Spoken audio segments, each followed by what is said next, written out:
இன்னைக்கு Saturday night வந்து சூப்பராக பூரி. இந்த பூரியோட ஸ்பெஷலே வந்து இதை மாவை தேய்ச்ச ஒரு ஸ்பெஷலான ஆள் தான். இன்னைக்கு நைட்டு டின்னருக்கு ஜோவி பூரி செஞ்சுக்கிட்டு இருக்கா. ஜோவிமா பூரி மாவு கரெக்டாக இருக்கா? இந்த வீடியோ கிளிப்பிங்ஸில் ஆட் பண்ணியிருக்கேன். நம்ம ஜோவினா தான் நமக்கு மாவு தேய்ச்சி கொடுத்தா. பூரி நல்லா புஷ்ஷுன்னு வருது. பூரிக்கு சைட் டிஷ்ஷாக கொண்ட கடலை கிரேவி.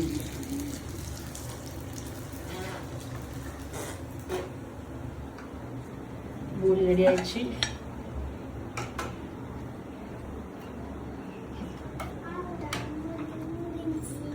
உருளைக்கிழங்கு கொண்ட கடலை போட்ட கிரேவி வச்சுருங்க. இன்னைக்கு நைட்டு நம்ம வீட்டில் பூரி உருளைக்கிழங்கு கொண்ட கடலை போட்ட கிரேவி தான் ஸ்பெஷல். வாங்க சாப்பிட்லாம். நம்ம பூரி தேய்ச்சால் எப்படி இருக்குன்னு பார்த்து கமெண்ட் பண்ணுங்கள்.